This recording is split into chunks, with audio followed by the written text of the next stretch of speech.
Welcome to the Waldorf GridIron Club podcast, your home for all things football at Waldorf University, the best small college football experience in America. Hosted by Andy Buffington and me, Troy Thompson, from the secret gridiron bunker beneath Waldorf Field. Now, let's meet the captains of today's podcast. All right, welcome to this edition of the Waldorf GridIron Club podcast.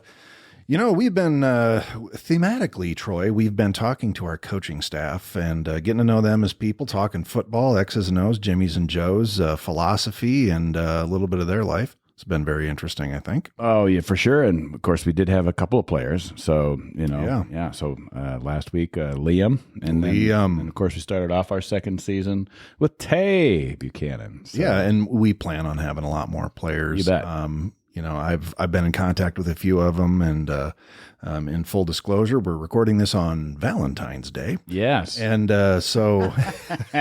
which is it's fraught with peril, Troy. Is it not? I walked through Hy-Vee at a particularly later hour in the afternoon with a couple of dozen flowers. Well, that's good. Good for so you, I could, make up for the fact that I appreciate that.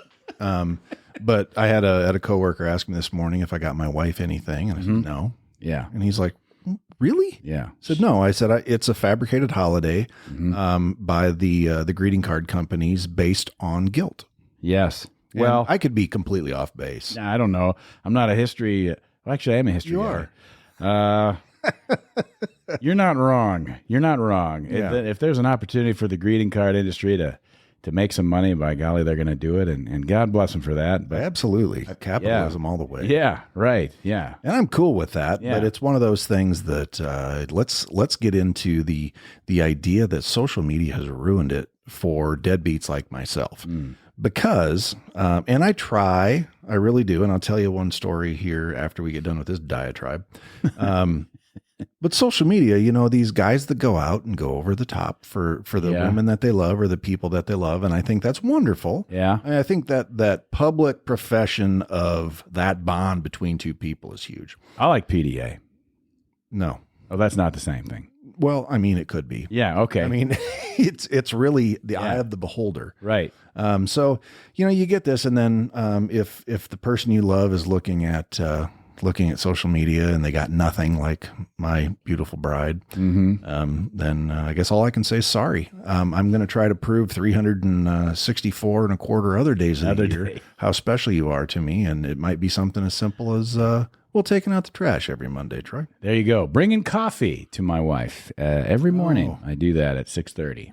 Good for you. Yeah, so that's a little thing that I do. But you're right. I don't. We didn't have like a special date or any of that stuff. I feel like that's all good. It's for the youngsters. But I also feel I know what you're talking about with the social media thing, and there's also folks that get on social media, and they will do that for people that aren't even on social media in their family. Like they'll say, "Happy birthday to my great big boy who's 9 today," and it's like, well, what are you doing? Like, am I congratulating you? And then people say, "Happy birthday." Whatever. That is a bit for some other, I don't know what comedian did that, but it's absolutely true. So on our, I believe it was our 20th wedding anniversary. I had talked to the Waldorf choral director and said, "Hey, any chance you could throw," and this was weeks before, April 16th is our wedding anniversary. So weeks before it's coming up. Yeah, it is. And I had said to him, "Hey, is there any chance that I could make a donation to the choir? And if you could get some kids to sing a cappella, love it. Bryan Adams, Everything I Do for You." Okay. That's our song. I believe it is. That is our song. That's right out of 1989. So I had them march down to Farm and City Insurance. Yeah. See them for all your insurance needs. And we do. I showed up. We do too. Yeah. Obviously. I showed up and my wife's like, "What's going on? Come here." And these kids knocked it out of the park. There's still a video out there in Facebook, sphere. I don't know what it's called, of these kids just killing it. See? So the best part about that was a buddy of mine lives in California. Yeah. he's looking at the Facebook one night after they got the kids to sleep, and Andy Buffington posted this and played it, and he's just watching, and he's got a smile on his face, like, good job, Buff. He did a good job. And then his wife's looking over his shoulder, and he thought, you son of a... He sent me a message saying that was beautiful, but my wife saw it. So thanks for nothing. Yeah. And did I post it to social media to show everybody? Yeah. I think I did. That's a big deal though. And it's 20th anniversary. So good for you. Yeah. We're going to be at 29 this year. So, oh, wow. Yeah. It was wild. So nothing big yet for another year though. We'll hit our 20 next year. That's awesome. Yeah. So we're behind you a bit. That's all right. But same deal. Yeah. And I tell you what, we had the Waldorf choir at our wedding. Oh. And we were married in Advenhagen. Oh. Tiny little space where they hold chapel. And awesome. And it was really great. So, and then they did sing. They sang All You Need Is Love a cappella. Oh, nice. So just, the monkeys. Yeah. The monkeys. Yeah. Who was that sang that? So, apparently the Waldorf choir is for hire. So, yes, absolutely. Yeah. And I think, we have fantastic, talented kids throughout that campus. Yeah. So many different areas. That's right. So if you get we'll take more of them too. Oh, we need lots more. Yeah, lots more. Take lots more. So we talked about this a little bit, as we were pre-gaming, and we wanted to kind of review talking about some of our coaches. And man, we didn't have one of those interviews with, Coach Gould, Coach Ani, Coach Chapa, and of course, Boiled Peanuts himself. Yeah. Coach Paramore. The head coach, the youngest head coach. The dude in the nation. In the college and nation. Yeah. Impressive group of people. Now, they're going to be adding to their stable of coaches, hopefully soon, if it hasn't already happened by the time this drops. And, we'll get them on, kind of get to know them, throw them right into the fire. It's a very special place, the stable of coaches at Waldorf University. Yeah. It's they all have their own individual pens, except for the most junior. They do have to share a pen. Yeah, yeah, and I mean, there's you go up to the offices and they're all moving around. Yeah, they are that is like a stable up there. Yeah. Now, Coach Chapa was all over Ani about oh, this is nice. I think I'm going to put a TV up there and a couch right here. And Ani's like, I'm not leaving, because he's got the biggest group of young men. That is true. Yeah. Yeah. As we learned, from talking to Liam, he's a large man. And of course, you got like Cade Kloster-Hodak, and you've got, I don't want to sit here and start naming all the names. Big boys. Yeah. A little bit wider. For sure. Yeah. Yeah. So they need some room. Yes. But Coach Chapa moved into a bigger office because he's the defensive coordinator now. Yeah. He's a coordinator. Oh, yeah. The DC. That's right. Well, that's good. It is a good thing. A little shuffling around there. I know that at one point they were talking about, I talked to Ani and he was saying something about I said, I thought that, because now they are moving around offices. Yeah, I thought that you were, I'm not sure where he was. And then I thought, well, I thought this was Paramore's office. No, I thought this was where Finley was. No, Finley was over there. And then where, I thought, was Littrell in here? And he's like, no, Littrell was in the one next door. That's the one with all of his pictures in it. Yeah. And I had talked to Chase shortly after he was named head coach, and he was still in his old office. I said, aren't you moving down to the big boy suite? Mm-hmm. And he said, man, I'll tell you what. He said, when he was at Auburn and a coach would either be let go or they'd quit or whatever, and it'd take them a little while to get their office cleaned out. He said, they would literally come in, take everything down that they had to personalize it and set it in the hall. He goes, I can't do that. They're friends. Yeah, right. Yeah, they're good friends. And it's like, hey, wow, congratulations on going to Lindenwood. I'm the new head coach. And there's your stuff in the hall. Yeah. Get out. Exactly. Right.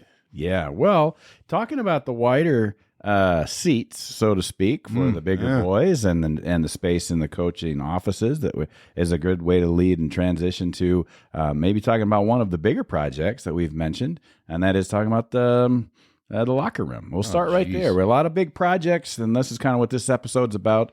A little bit of what's going on at Waldorf and kind of our plans. You want to jump into that already? Well, yeah, and Coach Finley said that we really need to do something different, and we're going to try to get before we do anything, when we're going to start asking people for money, we're going to bring them into the locker room.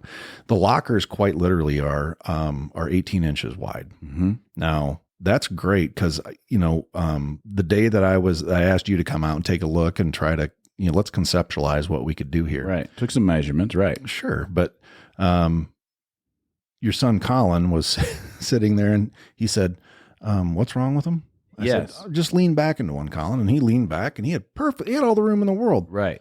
Well, he's 13. He's 13 and he's not, 295 pounds and works out every day. I mean, he might work out every day, but he doesn't have the shoulders for it yet. Correct. Yeah. So, and then I sat down across from him and said, look, I'm a dumpy old guy, but I can't squeeze into these things. Now, imagine 3 guys over 300 pounds sitting side by side, trying to put their shoes on. They got to hold their breath anyway. We all do. Right. And so anyway, came down, we took some measurements, we came up with some ideas. There's a rubber floor in there, because you don't want sweat and whatever else getting all over the place, but it's bubbling up. It needs to go. And it's a decent locker room. Yeah. But we need to warriorize it. Yeah. I don't want people to think that we have like, terrible conditions because we really don't in any of the facilities. We're very fortunate in that regard. But we always want to improve, and it makes a big impression. First of all, it's most important for the people that are currently using it and that will use it. Yes. Right? And then it does also make a big impression on people that you want to come and have play so that you can continue to have a successful program. And looks do matter. It does matter. Absolutely. So dressing up that, it's both. It's about being practical, making some of the units wider, which means that we have to find additional space. Now, we're not adding on to the D-Jack, but we're making better use of the space that we have. Yep. And so a little redesign there so you can have wider lockers. Yeah. And then some practical redesigns of like where things go, like the shoes and having those spaces vented a little bit better. They're not vented right now. And when you have to go looking for something, Troy, let me tell you this. Oh boy. As the guy that has to go looking for stuff every now and then, and granted, these aren't, they're assigned to players, but they're not private personal. And we tell them, look, if there's something in there that you don't want somebody to see, don't put it in there. Right. But they'll be in a hurry. They'll have to get to class. They'll do whatever. They'll pull off the sweaty socks and it goes in to a wooden box. Yeah. Right. With no venting. So there's like a bench that has a trap door in each seat and then that they sit on. And then in that is where you're talking about. You can drop your shoes and socks and preferably not, but that's what goes in there. Whatever you can fit in there. You bet. T-shirts. You name it. So we would change that. We would still need a bench. They still have to sit in front of their locker. Absolutely. But we can make that a better vented space below. Yeah. Aim for that 24, 26 inches at a minimum, you know, so that they don't have to, sit all kind of wonky when they're in there. And again, and try to add some amenities, some lighting. That makes a big difference. And you had talked about, let's get some high quality carpet that is warrior focused, a lot of different stuff, and see what we can do with it. And right now it's just a dream. If we figure if we can get 25 people to give $1,000, I think we can pay for it or get really darn close for the locker room. Yeah, for sure. So folks, they're wood lockers, like Andy said, and they don't look bad at all. I mean, they're worn a little bit. The other thing that they've got on that, so we talked about the bottom. On the top, I mean, you know what a locker looks like in the middle. It's an open space, a side and a side, and there's some hooks in the middle hanging up for hanging stuff up. Then on the top, there is like there's another cabinet, sort of like enclosure, and that has got like you got a hole. It looks like there used to be a lock there, but maybe there was never a finger hole. Stick your finger in, lifts up, and then you can put some whatever you want in there, I guess. Deodorant. And supplements. So I'm for the not having the door on that. I think that's an unnecessary thing to have. Agreed. And then on top of that, we need some redirection as well, because if the lockers are a little wider, they have maybe a little better design, then what we've got is a space where we can properly display a helmet, or we're even thinking about maybe better ways to hang, even the shoulder pads above that. Yeah. So there's some options. We do have good height in the locker room. We do have, there is good space. You're right about the carpet. Some people think that carpet is maybe not a great idea in a locker room. I just have been to other programs and I've just been, look, it makes a huge impression. You walk in, you're like, all of a sudden you're like, yeah, we're fancy, and it's also better for sound. When you got 8 different groups meeting and they're talking at halftime or whatever. makes it a little bit better for everybody. Yeah, and on the top of that locker is where the kids store their shoulder pads by and large. Yes. When they can, but again, you have an 18-inch locker. Right. And there's barely enough room if you win every other one for a kid to stick their pads up there. And of course, you've seen shoulder pads. Yeah. Trying to get them to fit up there is something else, and there's nothing else really holding them there. Yeah. And so they kind of have to stack on their neighbors. And then thing one grabs his shoulder pads and pulls them down, and he now has 8 pairs of shoulder pads laying on the ground. Right. And of course, they want to put them back up there because they're good human beings. But the reality is, we need to do better. Yeah, we got to do better, and that's what this episode is all about. Just how we get there, letting people know what they are, and trying to give you an idea of what it might cost, so that if we've got some of our listeners that are saying, "Look, I'm really dying to spend $10,000 on some good cause on a 501c3." Yep. They say, "Well, here we go. Tax GridIron Club has some projects for you."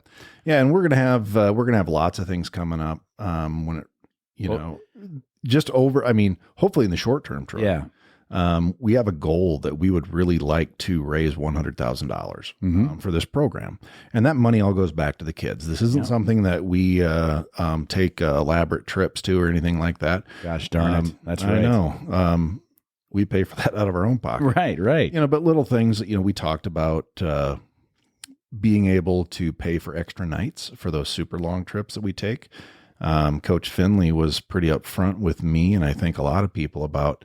Man, yeah, you try to break up the trip as much as you can, but that 12 and a half hours or whatever it is up to Dickinson State, he said those kids were tired. Yeah. He said, and you sleep in a hotel, and hotels aren't great. Yep.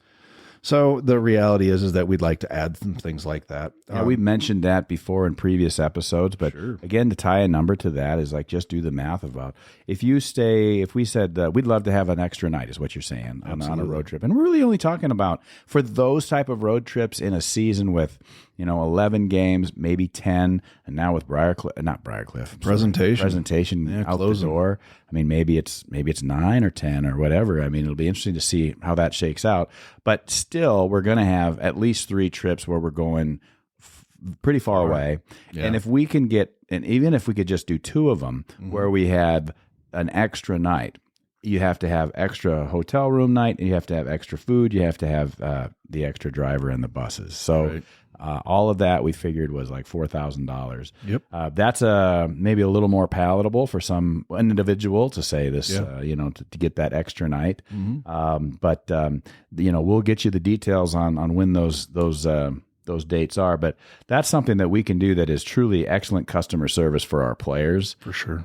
Keeps them in the best, I guess, physical shape to be able to play after some of these long road trips. Yeah. And it's really about, those kids and putting the team in a position to just be physically, mentally, and emotionally ready to play when they get there rather than exhausted. We talked a little bit about the locker room and the look and how important that is, not only to mostly our current players, something that we can be proud of. And not that we're not proud of our locker room now, so please don't get me wrong. But one of the things that we had mentioned often is when our team travels, it's whatever you happen to put on.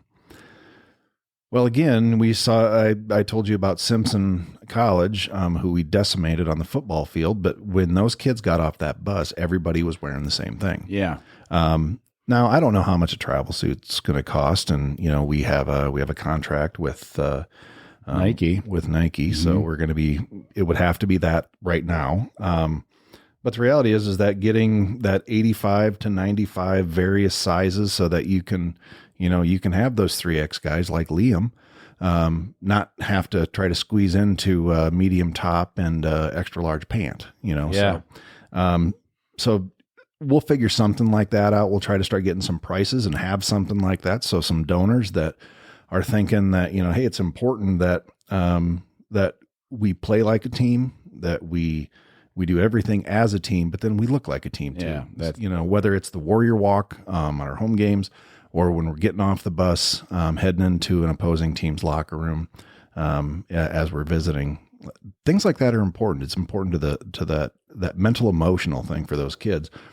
And it also tells us a little bit about how important they are to us. So, well, you're right. I know what it feels like to get off of a bus and in a uniform, not a particularly, Right. not a football uniform, but in a military uniform. And I also know what it's like to go to work in that uniform. There were days that I could wear just civilian clothes and I felt a certain way. There were days that I wore my fitness clothes and I felt a certain way. And then there were days when I dressed in, the actual, the dress uniform. Yeah. Well, you just feel completely different. I mean, I'm not saying it's the most comfortable uniform, but you do feel just you sit a little straighter, stand a little bit taller. And that's what we're trying to achieve. You bet. And it goes on to, this isn't like every year we're going to need $9,000 to $10,000 to outfit all these kids. No, these would be something that, granted, we don't have a lot of room for them in our equipment room, but I think we could find some space to be able to do that. Whether we issue them out to the kids as they make that travel squad and say, here's your pants, here's your top, and you're going to wear these when you get off the bus, or anybody that's dressing on game day when you're in the warrior walk, and just to be able to provide that atmosphere that it makes it more exciting for the guys on our team as well as the fans too. Yeah. I mean, that's something, it's fun to see. It is. It is fun to see. Yeah, a little bit of that. How much do you think that's going to cost? I'm guessing between $9,000 and $10,000, Oh, okay. If we're going to get like anywhere up to 100, maybe it's $100 per kid. I don't know. Yeah, that would be $10,000. Yeah, you're right. And I think that if, in all honesty, that, we don't dress 100 kids. No. But maybe they have to earn it. You got to dress. Sure. I don't know how to look at it. Ideally, you could, we'd get to a spot you could give it to every kid. Like, thanks for making the team. Yeah. And you're here and you're part of it and all of that is cool. But, reality is what it is. We have to do what we can. So, yeah, I would bet that if you just did your traveling team and with your sponsorship and depending on what you got, from Nike, if that's the direction you went, probably from between 6,500 and 10 is there. Yeah, I agree. And then some of the things that Coach Paramore and I have talked about at some different institutions. Obviously, he came from Auburn originally as undergrad. Auburn's got deeper pockets than Waldorf University, believe it or not. But things like their gloves that the guys wear, out on the field. A lot of those, I would say that the vast majority of those kids are required to provide that themselves. Right. And they're not cheap. I think they're about $20 a pair, give or take. And obviously you can buy some cheap ones, but they want name brand stuff. But it back to that uniformity. We want everybody to, ultimately someday we'd like to be able to provide, some sort of contract with cleats so that each one of our kids, and they're reusable. Yeah. These are your game day cleats, we have about 30 to 40 extra pairs if somebody needs something to practice in, that former players have left and what have you. But the reality is that it would be awesome to be able to have every one of those kids looking exactly the same when they take the field, when they get off the bus, when they're on the warrior walk, all those different things. Yeah. And it's gloves, it's the sleeves. Some kids like to wear them because you've seen the tape that they put on the back of their arm. Yeah. And if you don't know, that's so that when you land on turf at high speed, these kids get pretty scuffed up. Oh, that's what that's for. Absolutely. Oh, okay. It's to make sure that because those sharp points, your elbows, your knees, and things like that. Yeah. They get they get tore up. It's like a carpet burn, really. Yeah. You're running as fast as you can. You grab onto somebody, they lay on top of you as you're sliding across the grass at however fast you're going. It leaves a mark every time, So some of those kids like the sleeves. Some of them like to wear bands, just to show off the muscles. And is that necessary? Not necessarily, but at the same time, again, it's about looking good, because get a little swagger. Yeah. When you get out there, and to be completely upfront, when we bring in these recruits, and you've seen the pictures on Twitter of these kids, that's our stuff, and we have just a little bit of it, so that when they're showing their buddies, like, hey, look at this picture of me when I was at Waldorf University. We'd like to do that, not just when they're here on a recruiting visit, but on game day as well. Yeah. Are capes out of the question? I don't think so. Capes? I would love a cape. I will tell you that. Like, I feel like every, red-blooded man probably wants to wear a cape. I think a purple fedora and a cape. Oh, come on. That would be. Yes. Can you do the warrior walk in a cape? white sunglasses. Yeah. Purple People fedora. are like, this is too much. Yeah. But it's like a purple cape with the big W on the back. Yes. Yeah. That's something that might need to happen. I'll tell you what. At least if we can't raise enough money for capes, can we get like 7 or 8 of them for the coaching staff to wear? Yeah. Mm-hmm. I bet that. I mean, Chapa would probably wear it, but I don't know. As long as it doesn't mess up his hair. Yeah. Right. Yeah. Some other wish list stuff, and it's not something that we're probably going to do in the next year or two, unless we have a very generous benefactor. But things like we need new black uniforms. Mm-hmm. You know, the kids love those uniforms. I love them as somebody that has to wash them after game days. Yeah. White uniforms are beautiful, but they're the bane of my existence in the equipment room. Right. But our black uniforms, the stitching starting to come off the numbers and the letters and stuff like that. And they're tore up pretty good. They got a bunch of scuffs. They're about, I think, 5 or 6 years old. We would love, from the GridIron perspective, and I would love to be able to start buying the team uniforms. Number one, that frees up money, budgeted by the university to the program, right, to do other things. And I don't know what exactly that would be. That would be up to the head coach and his staff. But then some of the things we could do is that, okay, we're doing black this year. We're doing black uniform, at least jerseys, because the black uniform pants are still in pretty good shape. Okay. They don't have any marks on them, but they're a plain black with a white Nike swoosh on it. And they're good pants. I mean, the guys like them. So we wouldn't necessarily need to buy pants, but if we had a bunch of money, of course we could. Sure. But then with the way that I would see it is that, every year, if the GridIron started purchasing these, then they're used by the university, purchased by the GridIron Club. Mm-hmm. Then the GridIron Club, after we basically have purchased these jerseys, when we replace them, so in 3 or 4 years, when we replace these black jerseys once more, we can go back and say, all right, here they are.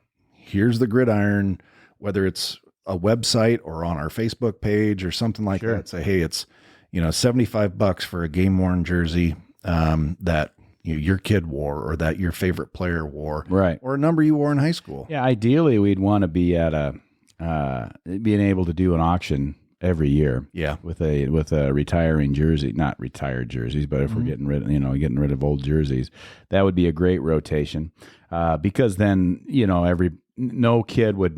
no kid's family would miss out on having the opportunity to display in a shadow box or whatever their jersey. And I can tell you from personal experience, we've got some of those jerseys, and look, parents buy them. So that's a good fundraiser as well. But there is an issue, and that buying uniforms in any organization, particularly colleges, universities, and even high schools, there is a kind of a rotation. And you're right about saving the athletic department money, and obviously there are programs. All programs need money, but the football is kind of they're the king of the expenses. Although hockey is pretty expensive, but the reality is that if we're able to take that off their plate, like that's a public service that the GridIron Club can do, then that does free up those expenditures. But it has to be something that the athletic department sees as a benefit in that way, because a lot of times, and I don't think this is necessarily the case currently, but I was on a board with Waldorf. We had a booster club many years ago, and that covered all of the sports. And they were just that particular AD, and it wasn't Danny Jerome, it was the one after him, just very adamant, like Mike Scarano, don't touch the uniforms. That's kind of a control factor, and there's probably a lot more to it than that. And maybe it's because he has to answer to all the other coaches whining about they got new uniforms or something like that. I understand. There is some politics involved with there, but at the end of the day, what we see is an opportunity to take $15,000 a year and apply it towards uniform. That's what they cost, by the way, if you do a whole team, and more or less. And so if we're able to do that, and then you're able to recoup, a quarter of that every year in auctions, then we can continue in perpetuity. And that's something that we look forward to doing. And these uniforms, better than anybody, they get tore up. Yeah. I mean, our white uniforms, granted, Nike is sending us all brand new white jerseys because they did not hold up. They unstitched all over the place. Thank goodness, and shout out to my mom for fixing a bunch of them up. Austin Erdman was particularly hard on it, number 45. And I hope he's hard on it again this year. Yeah. I haven't heard if he's coming back, but by golly, my fingers are crossed. Right. But the reality is, Troy, is that, we have to work with the athletic department. We can't say, hey, by the way. Yeah. And that's something between Coach Paramore, and the athletic department, Coach Chad, that's going to, he's going to make the final determination. Yeah. And that might free up money for other departments too. I think that they'd all be on board with that, but there's a lot of guarantees I think that have to be in place. And that really comes down to the ability of the GridIron Club to be able to make those guarantees like we talked about. I think that they would do the exact same thing, when you say, well, hey, we've got this improvement we want to make to the DJAC for these locker rooms. They're not going to say no, but I think it's a lot easier to say no if there's no plan. And that's the other big part of any of these plans that we might have is they have to be pretty solid so that you can say, well, we've thought of that. Here's what we'd like to do, and here's how we're going to do it. And we've already got X amount of dollars ready to apply to it. That makes it a lot easier for Chad Gassman and everybody else, the president, whomever, to say, yeah, that sounds really good. Do that. Yeah, absolutely. If we don't come with it, then that, it's going to be tough. So, if you're listening to this, that means that you're, halfway into, thinking about doing giving a little change to us anyway to make sure that we can accomplish some of these things. And that's what we're hoping for. Yeah. And reduce your tax liability. Hey, there's that. I mean, there is that. Yeah. And okay, I've got another one I wrote down here, Troy, that this is pie in the sky. Mm-hmm. This is something that would be in the more likely the distant future. Mm-hmm. But game only helmets. Now that's a slippery slope in and of itself, because what you practice with and everything else, you want it to fit the same. The first and foremost, you want it to be safe. Yeah. Right. That's why we wear helmets. This isn't the 1920s. Yeah. The reality is we also, those helmets get tore up. Mm-hmm. I'm looking at trying to figure out how we can, and it's not, they're still safe. Mm-hmm. Yeah. They provide all the protection that they're supposed to. But the reality is that they look like trash by the end of the season. If there would ever be a way that, we could be one of those programs that has like, well, these are your game helmets, mm-hmm. Because there are, and granted, you're talking big time programs. Yeah. Yeah. But there's programs out there, you're talking between $55,000 and $60,000 just to be able to get enough helmets. And that's probably going to be right at that level, at the minimum level, is that $55,000 to $60,000, because these helmets. Coach was telling me the other day that we wear Riddell helmets, mm-hmm. and the price is going up, just like everything in the world. Why not? But they're expensive. I think we're for the base Speed Flex, which is kind of the most popular, not the most popular helmet, but there's a lot of great ones out there. As far as manufacturers, but that's kind of where we've gone, is with Riddell, and I think your baseline is somewhere between $500 and $600 for one helmet. Wow. And we provide helmets to all these kids. We have a few spares, but the truth be told, what happens is that we have to send them all in to be reconditioned mm-hmm. and recertified. They have to have the sticker on the back that says that this is a good helmet to wear. It meets all the criteria. And every year there's probably 15 to 20 helmets that don't make the cut. Mm-hmm. They either age out because you can't wear a helmet after a certain age. It might be structurally okay, but mm-hmm. it's like the manufacturer says, no, right. We're not guaranteeing this product, and you're not going to put something on a kid. Yeah. Right. That not everybody stands right. behind. So it's $10,000 a year anyway. And again, so that's a budget issue. The question that I would have about that is, and maybe some of our listeners do too, is if you have, say that you bought, I don't know if you can buy that many, 120 helmets or not, but maybe you can.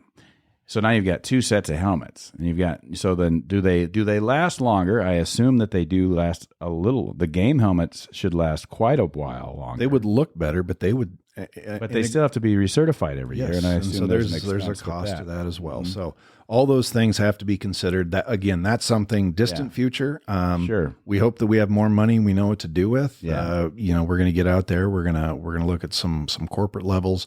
We're going to be a little more intentional this year about going out talking to people, saying, hey, you got a 20 on you. Mm-hmm. Right. Anything we can get. Yeah. not just do fundraisers, ask for people's just darn generosity. And we have great donors. Yeah, we do. And I can't even go through and name all of them, cause I'd leave somebody out, but, some of our big donors are, obviously you and your wife and Courtney, and then the Bruckoff family in and of themselves. Yeah. Right. I think about one of our biggest podcast fans, the Helm family. And they love football. Well, and they're donors too. And they believe in what Waldorf's doing. So yeah, that, you know what, Andy, then we've said it before, and, Heidi and I, and you and Keela, and I, like all of our donors, particularly the ones locally, I look at it like it is a community service. It's we give support to a variety of things, but with the GridIron Club, if football is successful, Waldorf is successful. It's not the same. They're not one equals one, but Waldorf football is the biggest program on campus. Right. And so making that program genuinely successful, then you have a solid base for all other programs and breathing room for other programs to grow up, develop, and get even better. And when we do that, then our community is stronger, and so on and so forth. So it's just a way to support the community, and it's a very pointed way. A lot of times people think about, I'm with you on the fundraising thing. I can't stand fundraisers. I would rather, I guess, depends on what you consider a fundraiser.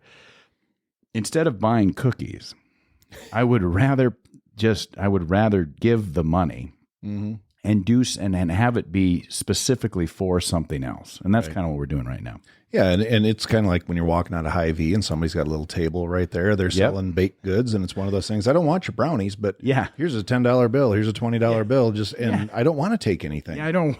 Yeah, that's exactly right. Because and it's not about economy. It's not like, well, I can go in and buy stuff for cookies and spend a quarter of what I would give you. That's not the point. No, I'm with you. Yeah, but there are some people out there that want to get a little bit of something. And what do I get for it? Well, right. They're on a different level, a much, in my opinion, lower level for donating. And I don't know what to give in exchange for that, because to me, the kids that we're serving, they're benefiting. And I don't know if I can, you want me to drag Liam over and he's got some, you want to model this jersey that we've got, I don't know what to do about that. And, obviously, when we talk about donors, our football families have been great. We talk about them all the time, but you got the Yakels and the Hops and the Halversons and the Erdmans, that core group of tailgaters. They're also donors. That's right. And again, I'm apologizing to everybody I left out because we didn't just have, a half a dozen donors, like I've mentioned, but, anybody, I don't care if you dropped a $5 bill somewhere. That helps. Yeah, I don't want to make it seem like I'm on grade. That's not what I'm. No. I didn't take it that way. I'm sure a listener probably did. You can please write your letters to P.O. Box 125. I think that is 125. Yes. Some of the other things, they're concepts right now, but we'd like to move forward. I don't have a price on them whatsoever, Troy, but we talked about the Warrior Walk and restructuring, and with that, also having a GridIron tailgate zone and possibly moving the tailgate area, to the kind of the southwest corner of, where the old softball field is. Yeah, that's exciting. Yeah, we can't do something that's going to disrupt. And again, that's athletic department buy-in 100%, because they got to say, no, we still use that, or we don't, or you guys can do that. But having some sort of pathway, not just a washed out gravel road, but some sort of pathway that these young men, when they're entering toward Waldorf Field. Yes. At Waldorf University, that there's something special, with some pavers and some big W's and stuff like that. That's what people line. Right. And then in turn, if that would just be, say, on the south side for where they walk in and out of the Waldorf Field, because on the other side that's where the visitors do that. They can walk on gravel. That's fine. Well, let's be honest. The visitors have concrete. They do. They have, because they're at the field house. Mm-hmm. Yeah. So try to do something special there. And we talk about the tailgate zone. Do something where it's very intentional, and it's not just for tailgate or for GridIron members. Those people tailgating, gravel some spaces off and have some electrical posts so you can plug in your crock pot and your speakers and whatever else you want to do. Your RV. Yeah, exactly. And have some canopies and some flags and banners and stuff like that. And then after the game, just through love for Waldorf football and this team, there's been some families that have stepped up, and they've been providing a post-game meal for these kids. So after the game, they get showered up, they come over.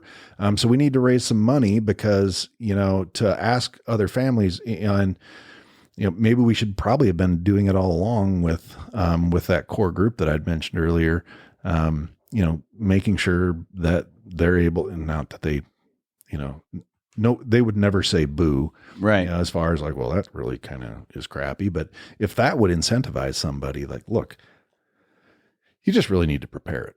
Yeah. We'll help out as much as we can. Yeah. And make sure that after the game, that special tradition that was started by those football families here at Waldorf University continue, because I think it's something pretty cool. It is. So they will be, the Yakels and that whole core group, what they would do is they would come out in the morning, they'd set up, they'd make breakfast sometimes, or a lot of times they'd have food throughout the day, obviously drinks, and then they're there for the entire game. And whenever the game got over, then they're still out there. And then there's still another couple of hours where people are just milling about, hanging out and eating. And that includes anybody that's on the team. So, and not just on the team, but any visiting, potential player and all that. So it's just that whole thing, that entire day, food, what does it cost, all of that stuff, it just takes people and it takes a little bit of money, but it's just time. So, keep those things in mind as well. But I do want to jump back to the tailgate area itself. And look, what we're talking about, folks, is that when you look at Bolstorff Field is tucked in on John K. Hansen Boulevard. And so, is it a boulevard? It's a drive. It's a drive. All right. It's not a boulevard. So there's just a drive. But that drive, there's that kind of curves around the south side. It runs all along the east side there. There's the field house, etc. And then and tucked in behind the football field to the southwest is the old softball field, is what Andy's talking about. Mm-hmm. That is directly across from the Denny Jerome Athletic Centers. The DJAC is right across. That's where these locker rooms are at for our team and that type of thing. So we're just saying, if we can come out from the DJAC, from the locker room, roll up through the old softball field, which already, which we could, if Waldorf was cool with that, that's a potential area for us that is exclusively GridIron Club. Yeah. That you could, get your spot, you could have a place, you could, hang out back there, et cetera, et cetera. That would allow us to expand forward a bit into the, near the stadium, so that there's more of like I don't want to say a party zone, but like an area there that is more of an Overwatch kind of a place. And then if that is down the road, there is still the possibility that John K. Hansen Drive could potentially be the same thing to some degree, depending on as we grow, et cetera. So John K. Hansen, with some good communication with the city, et cetera, we could close that whole street off if we wanted to, and same type of deal. The area that we have right now for the tailgaters on the north end of the football field is great. It's a nice grassy area. Most of the time, the weather's really fine. They can see the field. They can, they hang out there a lot. But there's a possibility that, in the future, that space could be used for other things with the university, and so, or the community and whatnot. So we're trying to think ahead and kind of mitigate any circumstances that might be coming down the road that are all positive, and we just want to be ready, and we want you to be a part of it. Yeah. So we talked a little bit about hopes and dreams, but the reality is we still need to provide those things that the GridIron Club has been providing. We do team social events. Yep. One that comes to mind is that in the springtime here in the next month or two before spring ball really kicks off is that they'll have a big bowling party in two groups. They'll divide them up and they head out and rent out the bowling alley for a few hours, and the GridIron Club pays for that. It's something different that these kids can do, because it's football, and academics. I can't say that very fast. Yeah, it's harder to say that. It is hard. Can you say bowling? So, little things like that. And then those other things that we provide that, coach will call, hey, I need to get a brace for this kid, and yeah, no problem. It's, a couple $100, and that's why we do that. It's for these kids so that their performance can continue to be on the incline, and not. So we have other costs that we have to meet. So let's talk about that a little bit. You touched on a good thing so that folks understand. We always say that the money goes towards the kids and the program. Then that is 100% true. Now, understand how this is set up and why we set it up this way. Waldorf provides for its teams. I don't want to make it sound like they don't. They certainly do. We have, like I said, excellent facilities. The kids are taken care of. These are just over and above. But it is also over and above and just wicked faster. So the purpose of the GridIron Club is like an immediamente solution to a problem that has come up today, without going through, a Byzantine series of approval processes. We can say, yep, we'll buy a knee brace. Yep, that's needed today. Not that they wouldn't get it, but they will get it immediately. Yeah. And so it makes it a lot easier. It's just, can you imagine being a head coach and having the ability to just talk to, a couple of people, and say, hey, we need this. And that's basically the process, is that we make sure that we collect the money, it sits there, and the coach is like, yep, we need this, and then we can take care of it. Now, what we're also talking about this entire podcast has been the bigger projects that we can do that are a little bit more visually apparent. Yeah, absolutely. And again, it's donations that pay for that stuff. It's not a lot of smoke and mirrors or any type of magic. It's money. Right. Yeah. And hopefully, if you're listening to this, the reason that you're listening to this is because you have an affinity for Waldorf football, or Troy and I suppose. Yeah, that's nice. But we're Waldorf football too. Right. I'm involved in the program as I help with equipment. Coach Ani's the equipment manager, and he tells me what to do. Right. Which I'm perfectly happy with. Yeah. And he lets me just kind of do my thing. And I love it. I really, really do. And you are our PA guy. You're the one that creates the atmosphere. So I love that. I know you do. Yeah. You're darn good at it. And I can't remember who was asking me one time, like, who is that guy? I mean, I'm like, it's Troy. Yeah, it's Troy, that guy. Because I don't talk like that. I mean, I suppose some things sound the same, but obviously I put that on. There's a PA voice. Well, you have to. Yeah, right. It's kind of like morning DJ voice. Hey, everybody, welcome to. Yeah, absolutely. Playing a character. It's just one of them things. So I think we change our voice. Yeah. I have a bad habit, and this episode will drop when I'm probably on my way back from South Alabama, and I'm just telling you right now, Troy. Yeah, you guys need to get on the Waldorf GridIron Club Facebook page and like it and follow it, because I intend to put a video on of me eating bald peanuts. Oh, really? Coach, absolutely. I'm going to be down in the Southland where I'm going to stop into a gas station, and I'm going to see if they got bald peanuts. Just plain. Yeah. Maybe Cajun. Nice. Yeah. See that would be a good video to I'm looking forward to that. Yeah, I'll do my best. See, what if it turns out that is a real thing? What if a fundraiser for us? I know we just said that we don't want to give people, I don't want to exchange, but what if you get some bald peanuts in season from Dothan, Alabama? We come up with Bald Peanut Day. And what if that's a good thing? What if you go to Alabama, bags of bald peanuts? You find out that it is delicious. I was completely off base. Coach P is right again, and we just are like, how do we get these peanuts up here to boil them? And they're like, it's not possible. You cross the Mason-Dixon line, they go bad. They have to be roasted. That's true, I suppose. And I'm going to find out, because that's fun. That's one of my goals. Obviously, go eat some crawfish. Shrimp boil, I suppose. I don't know. Yeah. Because we're right down by La Battery. Yeah, I know where you're going. Yeah, and so I'm looking forward to the trip. And again, by the time that everybody's listening to this, they're going to be like, I bet he's so relaxed right now, and I believe I will be. You know what? I'll tell you. So this is a weird. I get weird. I have Google alerts set for a variety of things to keep me informed. That's how I stay up on stuff. And I will tell you that I noticed that the old building, the old Mays Education Building in Orange Beach, Alabama, just across the bay, is now a Baptist church. Imagine. So I don't. Well, and I'm sure that, I don't know what that's all about. Well, the Mays family they're Southern Baptists. They are good Christian, God-fearing folks. Sure. Loved my time getting to talk to that family. They're wonderful nice people. Mm-hmm. Wonderful people. Yeah. And, they did a lot for Waldorf, and Waldorf is now transitioning away from that ownership to being owned by the Waldorf College Lutheran Foundation and back to a nonprofit. So. Right.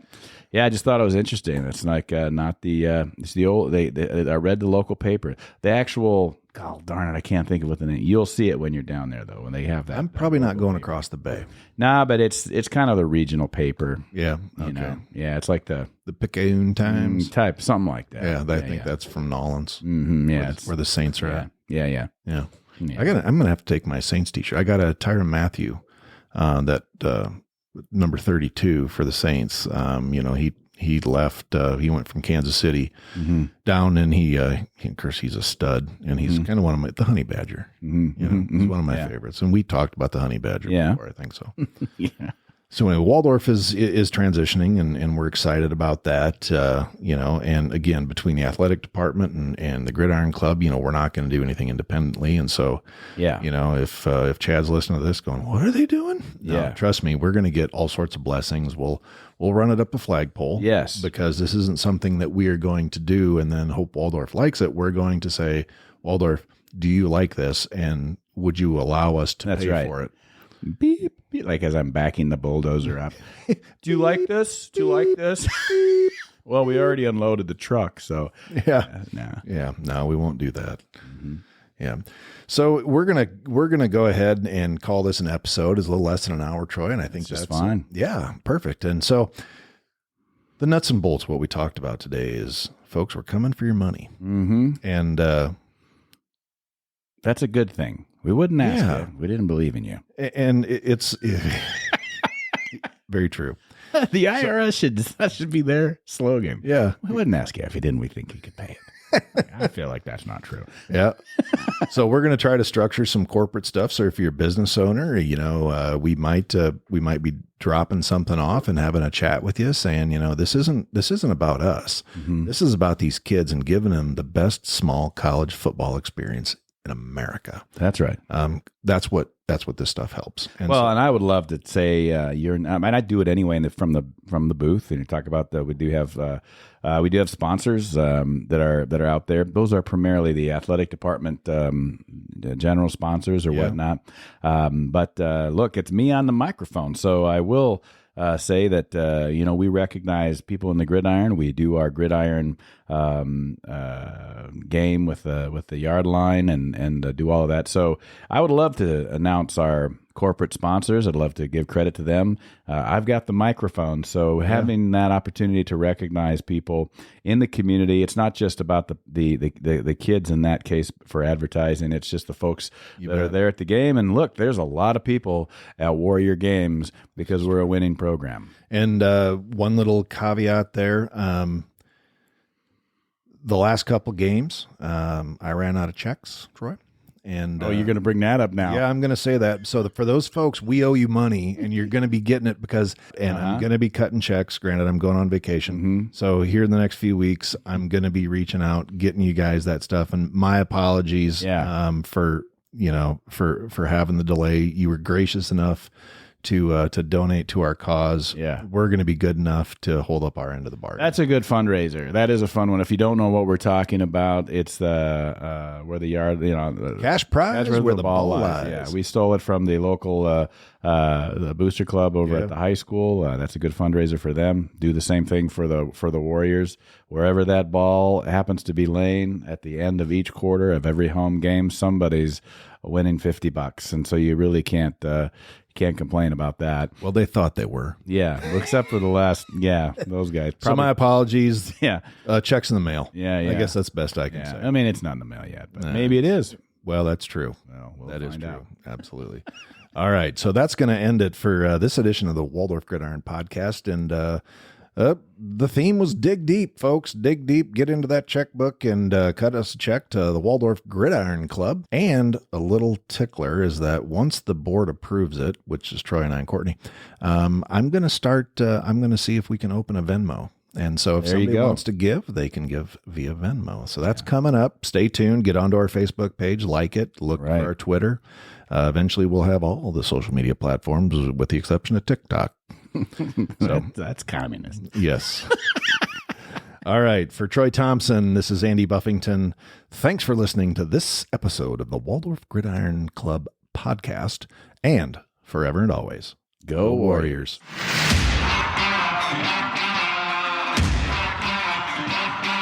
You can join the Waldorf GridIron Club today by sending a check to the Waldorf GridIron Club, P.O. Box 125, Forest City, Iowa, 50436. Or message us by visiting and like our Facebook page, Waldorf GridIron Club. Or email us at waldorfgridironclub@gmail.com. Or it's as easy as clicking on the Support the Show link on your phone. Become a patron of the Gridiron Club by choosing to support the program monthly. $100 is the Black membership at $9 a month. The $250 level is Purple at $25 a month. $500 is the Warrior membership at $45 a month. The All-Conference level is $750 or $65 a month. $1,000 is the All-American membership at $85 a month. The Champion level is $125 a month, and that's $1,500 a year. $2,500 is the Hall of Fame membership.